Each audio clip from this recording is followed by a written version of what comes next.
They're gonna record. Okay. Welcome to Malcolm and We, heard exclusively on malcolmpresents.com, a streaming network heard round the world. And now my new thing, and even in Brooklyn, where I'm from. I'm your host, Malcolm Berman. On the bottom of the screen, I think, is my co-host, Yana Larson. And Yana, introduce our guest.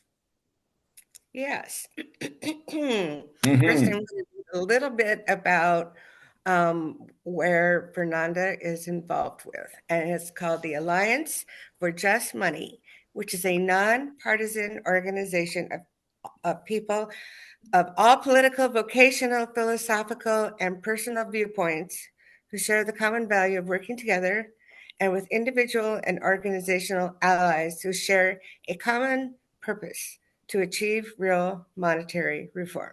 So that's about the Alliance for Just Money. Our guest is Fernanda Lugo. She is the social media and outreach director for Alliance for Just Money. She previously volunteered with Citizens Climate Lobby, where she realized how the economic system can be utilized to incentivize or disincentivize certain behaviors, such as polluting. She recently graduated with a master's in biobehavioral health, a field at the intersection of health psychology, promotion, and policy, where other examples abound regarding pricing unhealthy things and assisting individuals to meet health goals. Her research at the intersection of sustainability and health led her to find that one of the missing links is simply the power to organize people with resources. She believes that the power of money can help us meet the goals of a just society, and now she advocates for monetary reform to reprioritize the well being of the earth and human health. She enjoys collaborating with grassroots organizations and lying in the grass to do yoga, as well as foraging for edible medicinal plants, resources that can be plentiful and abundant in a people centered world rather than a profit centered as it is. Welcome, Fernanda. Thank you for being Thanks. here. It's a joy Thanks. to have you here. It took a while. It's been a great building relationship with you all, and thanks for having me on the show. Thank you. And that last event we had talked, I wanted to attend. I think it was a an art thing, and my Mhm. youngest son came over to do laundry. So I Life, made him life better gets in and the let him way. do laundry. Anyway, Is, thank you is, for is, being is that here. art or is that a miracle? So yeah, that was an art event that I'm helping the EcoNet of Move to Amend create their collaborative vision in the form of a singing tree mural to showcase how it's gonna look when we do get rid of corporate greed, how we can build the movement around that shared vision. So we'll have more collaborative sessions like that because it's the revolution is really with a paintbrush in hand. Yeah. Yeah. I have a friend who does something similar. He does it with chalking. He gets people together and they do these big chalk murals and on the walls of buildings and of course on the Mhm. sidewalks. It's a big deal. Really? Um, It used to be called, when I was a kid, it used to be called graffiti. I know it's changed a lot now. we do get permission for all the places that we do paint, and usually they're portable murals that you can take on a march or showcase in a museum or whatnot. So Some of these muralists are fantastic artists. oh, And I don't th a lot of them, especially the graffiti people, don't realize how talented they are. they do. Yeah. It's the money system that doesn't realize the talent in people who are able to bring ideas into the physical realm, and that's kind of what my life vision has been about is Now, the empowering thing which people I to do that. question is that how do you get rid of corporate greed? Because I Oh think yeah. that's one of the major things that are killing our society is corporate greed. It's definitely happening now, I would say.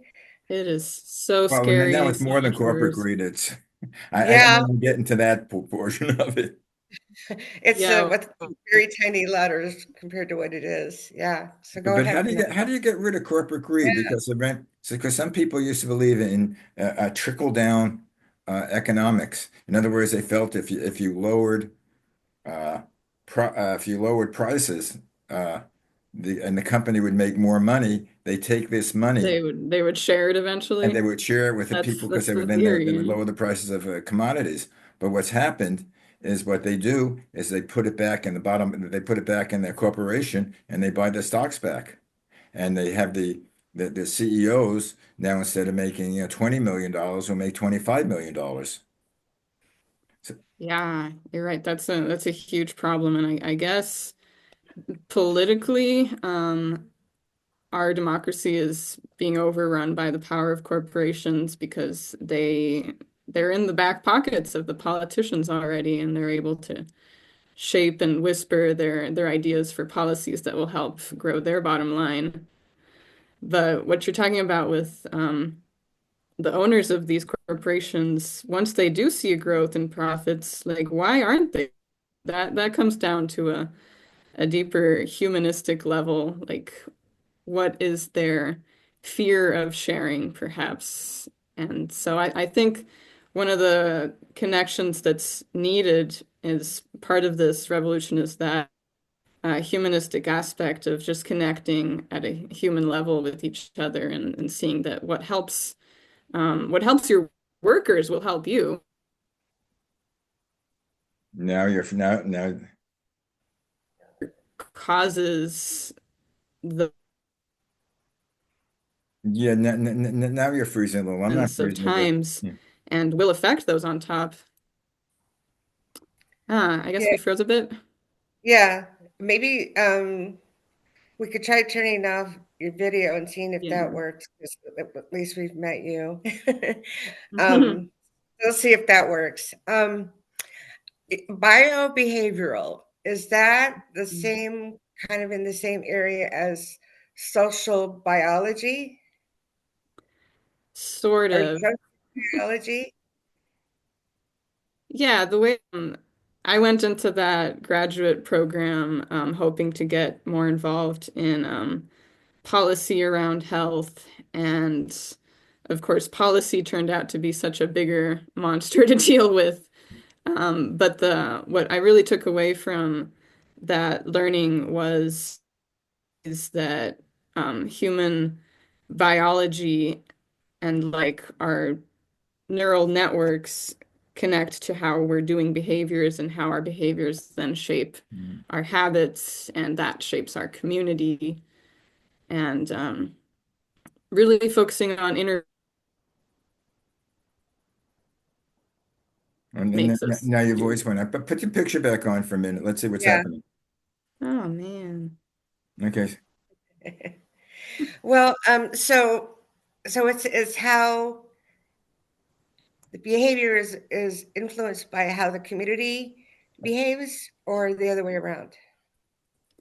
That the social determinants of health, like how your wellness, your well-being, that's shaped by your biology in one sense, your genes, but also your social environment, your literal environment, clean air, clean water, and Yeah. social systems of support, how connected you are. There's lots of studies in this field around loneliness and social empowerment, and trying to delve deeper into how social capital can also influence health is where my scholarship field is headed. Yeah, I went back to school as a non-traditional student, and I had at 42, I finally um, narrowed down my interest to general studies. Yeah. They had a major for that, and it was like, yes, finally, I found my niche. And so I concentrated in sociology and psychology, and then socio-psychology and psychosociology. And for me, it's so much of it is the community and how how the effect that community has on a person and vice versa. You know, how one person can change everything just because, you know, they have a positive, well, hopefully a positive message rather than an evil message, but then, you know, the other way around, and how that could be helpful in terms of saving the planet. You know, that if people felt like there was hope, there was, you know, we're seeing, you know, because of the collaborative, you know, energy, that it would make things happier and be more a way of life that could be enjoyable instead of, you know, a torture. I don't know if that made any sense, but I think You it's don't have to. You're the co-host. For Fernanda, how do you go about actuating what you want to do? You know, in the practical aspect of reaching people or corporations or etc.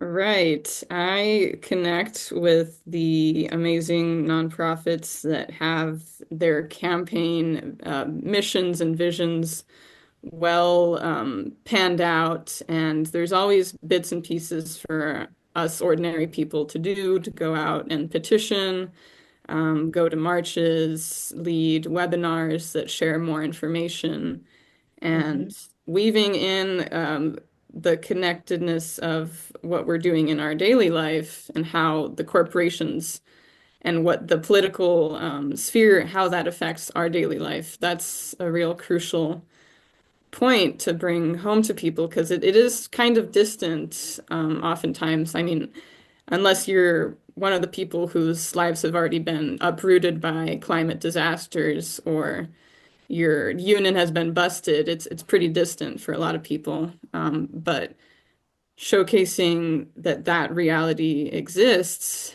that's how we weave it in, just storytelling, really. So it's really great that you have this medium to share great stories like that. Well, and that's what I think is so amazing about Malcolm, is that he was in.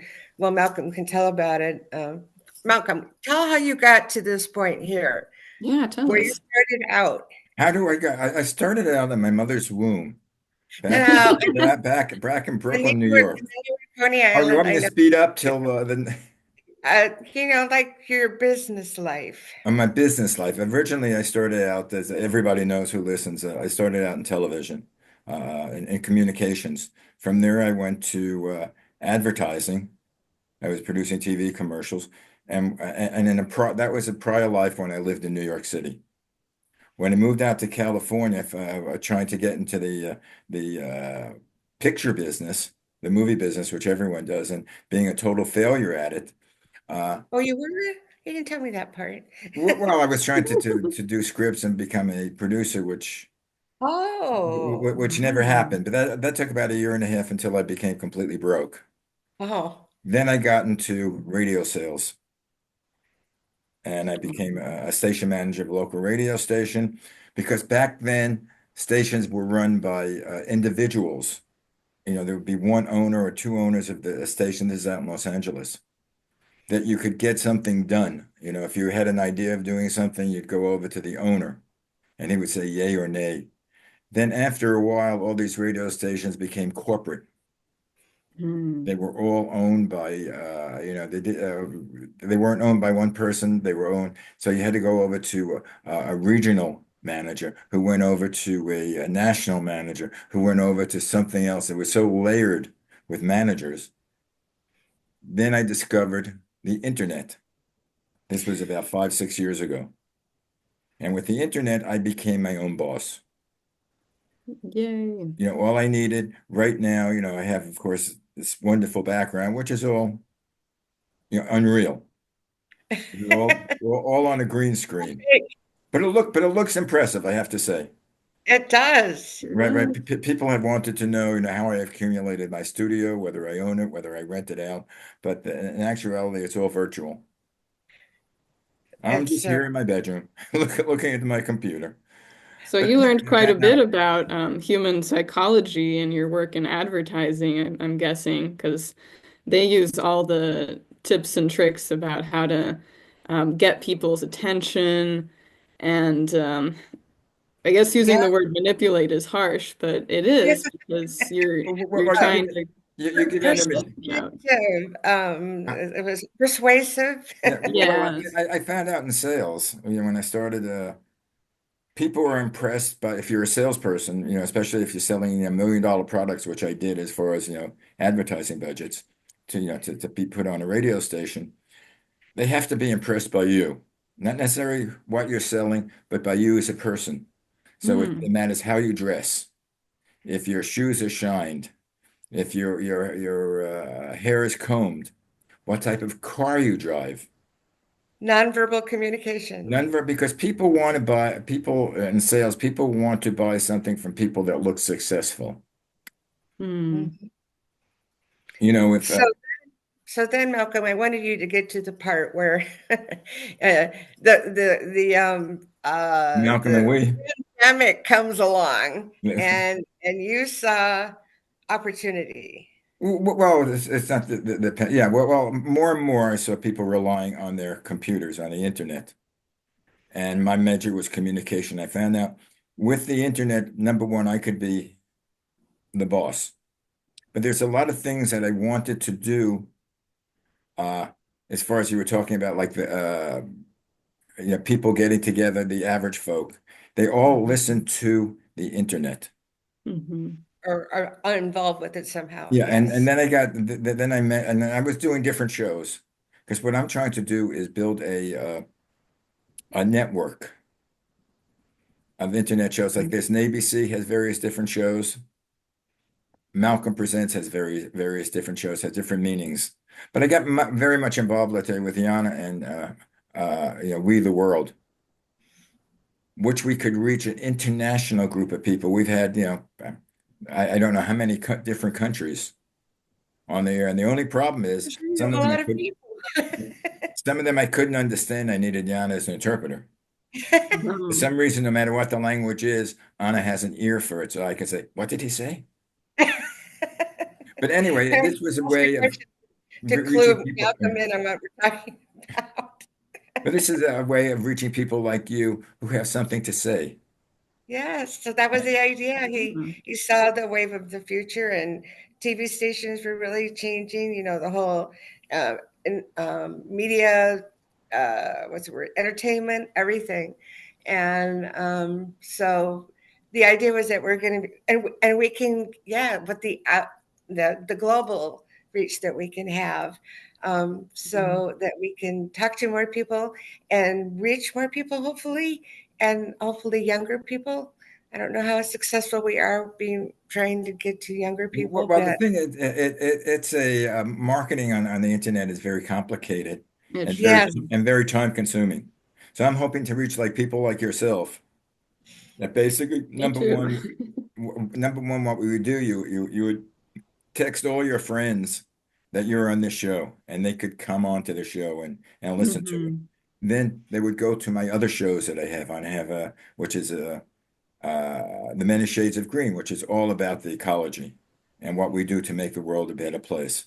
And that's only audio. I'm hoping to do that video. Then I have like a fun show called the Tush Twins, which basically two gals from Brooklyn in the early 70s who've been friends since their mothers wheeled them together in their carriages. But Hmm. that's basically, right. we talk about how the world has changed. Oh yeah. And boy, has it. Yeah, and probably even with you, with your, I assume you're young, in comparison to me. It's really strange. My mom says all my friends are older than me, so I'm really down to those intergenerational education and just hearing about others' experience. That's because you're so smart. Well, that's good Thank because the thank world you. is a combination of people like me who are seniors and people like you who are toddlers. Yeah. I mean, again, you're young enough to be my grandchild. Nice. So, so it makes it sort of like brings us all together that we can communicate on one platform, and Yana is someplace in between. And we all see the world a I'm little older than differently. I look. And And we our won't talk about that. collaborative pictures together will kind of make a whole of what reality actually is, Right, because but that's none of what us alone has the answer. right. And I'm looking together to put shows like again, you could talk to Jan if you want to be part of Malcolm and we. You Yes. could do your own show that you Hmm. either could do it you and Yana, or the three of us, or me and you, or you and whoever. If you have like a half hour show or anything, it could be, doesn't have to be a half hour, it could be a 15-minute show that you want that you could do it. But I need it on a weekly basis because what people tune in, they like uh, something that they can depend upon. Each week they could come and talk to you and you could talk to other Yeah. people. Some continuity is good. Like I subscribe to the Upstream podcast, Yeah. and that's just a regular thing to go walking. And what they do is teach you how to unlearn everything you thought you knew about economics. And so that really ties into what I'm learning and also teaching in the world is about how we need to reshape our economic system to be more in Yeah. balance with nature and not so growth obsessed, debt based. So one thing that we teach is that for every dollar you hold, somebody else is in debt because of the way that money is created. And it's just a recipe for disaster, as we're seeing. This is the Right. Well, disaster. and it's I mean with what's happening now, it's getting worse. I Hmm. mean, the control again is people who are multi-trillionaires, which we don't even have any, we can't even fathom how much they make per minute. Yeah, And And even like myself, I'm a sports fan, but totally. when I was following baseball, as a teenager, most of the athletes had the off season, they had separate jobs to support their family. Generally, they like in sales, they went to banking.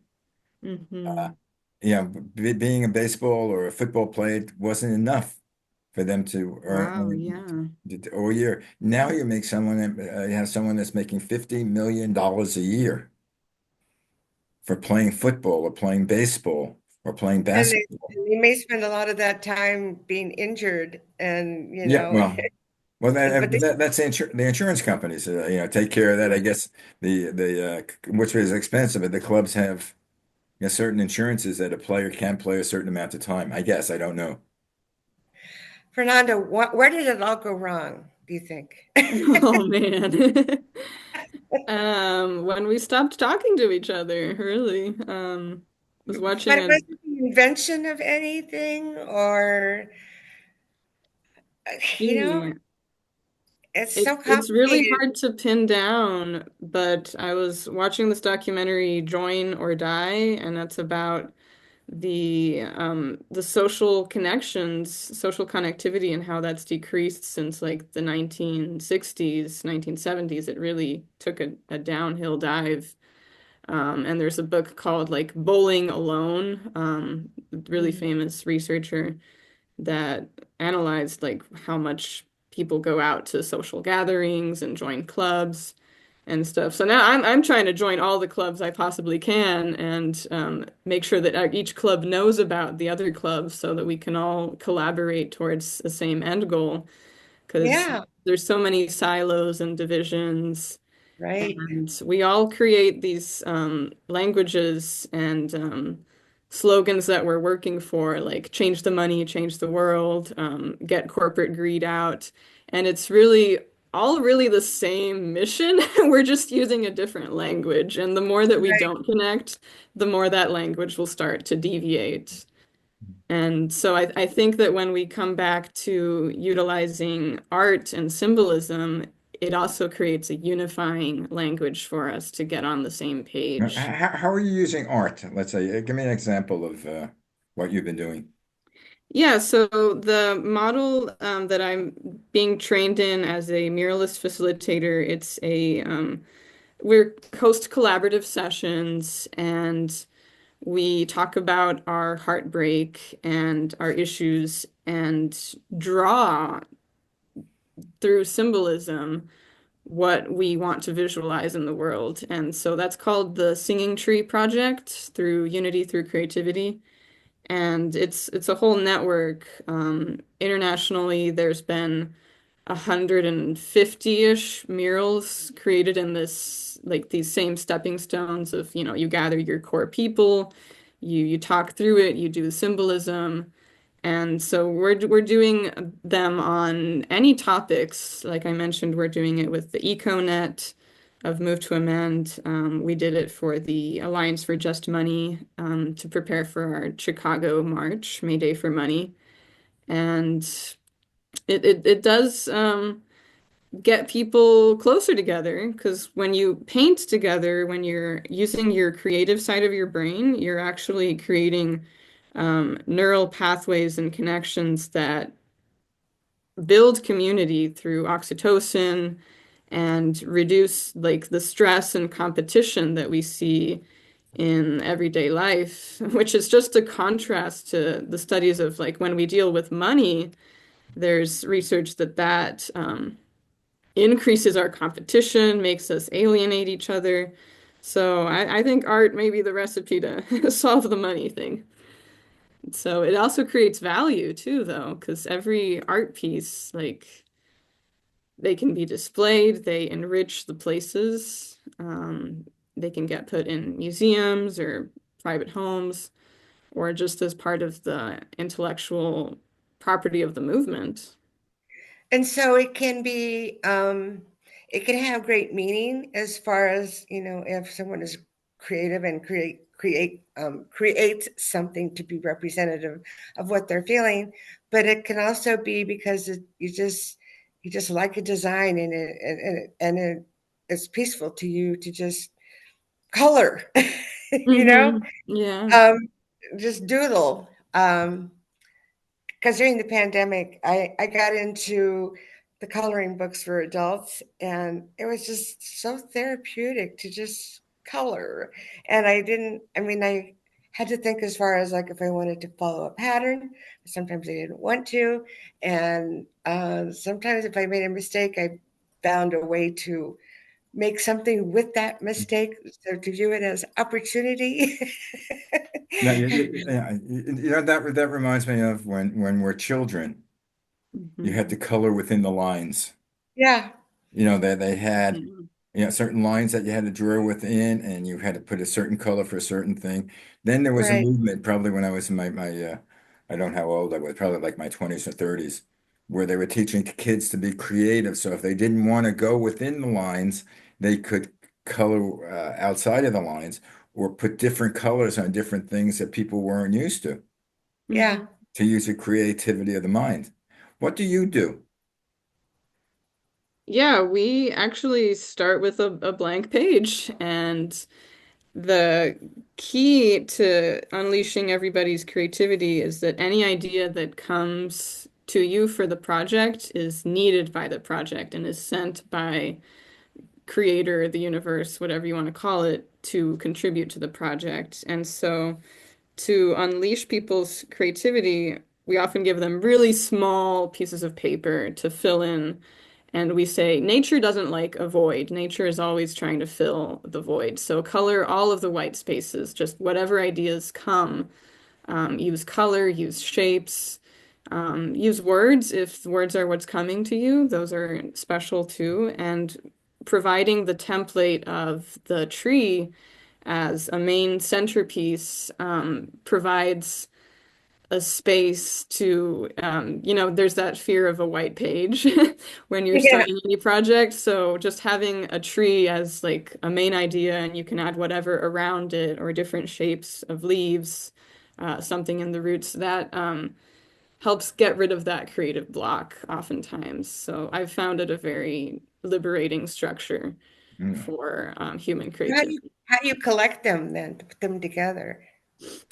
So everybody makes their own like master design of their heartbreak, and then in a collaborative meeting, we take items from each design and layer them and place them in a symbolic way, and it all comes together. And I'll share maybe a video that you can play as part of this of how that. But yeah, everybody's ideas are included, and then there's also the pasting of leaves, or on this last one, we put water droplets and books even that were influential. And we put like the cover of books as something to paste onto the. Now, how do you turn that within in a monetary world? Ooh, in a monetary world, we seek funding from wherever funding may flow. I was just in a meeting earlier trying to negotiate through some fundings for this upcoming project. Yeah. Well, we have a minute left. Do you want to give us your contact information or how you can contribute to your group? Yeah, so as I mentioned, I'm part of several groups. The Alliance for Just Money is the one trying to change the world by changing the money to be debt-free, to be asset-based, nationalized.